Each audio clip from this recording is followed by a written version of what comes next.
it's really useful to investigate the viewpoints of people who have opposing views to yours. Because they'll tell you things, not only will they tell you things you don't know, they'll also tell you how to see the world in ways that you don't see it.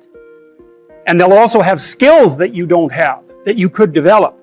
So for example, if you're an introverted person, it's very useful to watch an extroverted person, because the extroverted person has ways of being in the social world that aren't natural to you, that you can use to improve your toolkit. And if you're disagreeable, one of the best things to do with disagreeable people, especially if that's alienating them from other people, for example, because it can, people treat you like you're a selfish, arrogant son of a, maybe that's because you are. It's like, okay, so what do you do about that?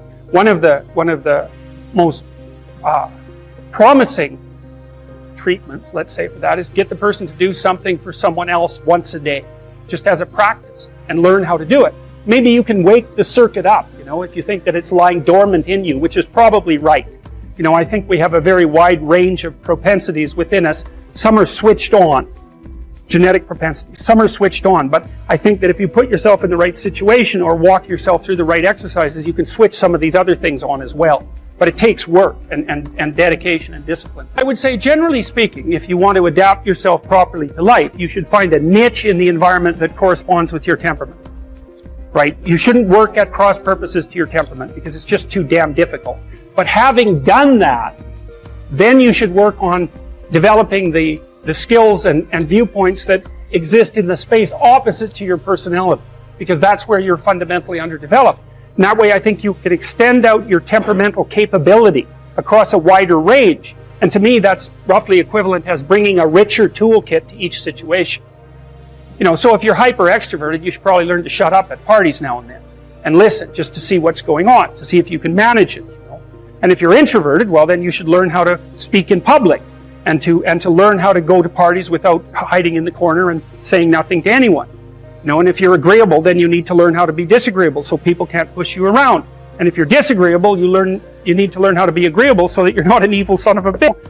So, and the same thing applies even in the conscientious domain. It's like if you're too conscientious, you need to learn to relax and let go a little bit. And if you're unconscientious, it's time get out the Google Calendar, man, and start scheduling your day, right? And beat yourself on the back of the head with a stick until you're disciplined enough so that you can actually stick to something for some length of time. And the advantage to having a well-socialized, disagreeable person is that they really don't let much get in their way.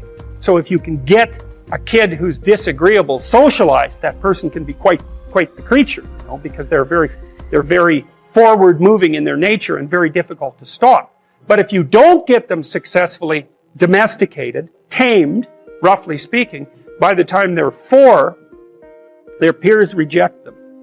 And that's a big problem, because your job as a parent is to make your child socially desirable by the age of 4. Like you want to burn that into your brain, because people don't know that. That's your job. And here's why. It's easy if you think about it carefully. So you imagine you've got a 3-year-old child, so sort of halfway through that initial period of socialization, and you take that child out in public. Okay, what do you want for the child? Who cares about you? What do you want for the child? You want the child to be able to interact with other children and adults so that the children are welcoming and smile and want to play with him or her, and so the adults are happy to see the child and treat him or her properly. And if your child's a horrible little monster because you're afraid of disciplining them or you don't know how to do that properly, then what they're going to do is they're going to experience nothing but rejection from other children and false smiles from other parents and adults.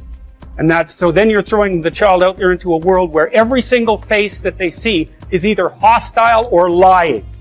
And that's not something that's going to be particularly conducive to the mental health or the well-being of your child. If your child can learn a couple simple rules of behavior, like don't interrupt adults when they're talking too much and pay attention and try not to hit the other kids over the head with the truck any more than is absolutely necessary, and share and play properly, then when they meet other kids, the kids are going to try out a few little play routines on them, and that's going to go well, and then they're going to go off and socialize each other for the rest of their lives.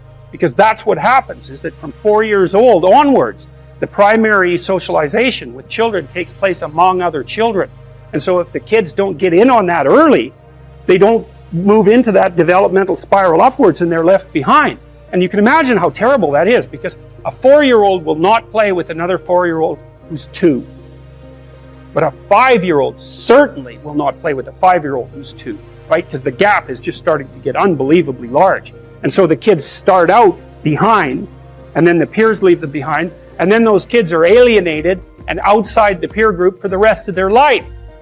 Those are the ones that grow up to be long-term antisocial, right? They're already aggressive. It doesn't dip down. Now, what happens to normal boys, roughly speaking?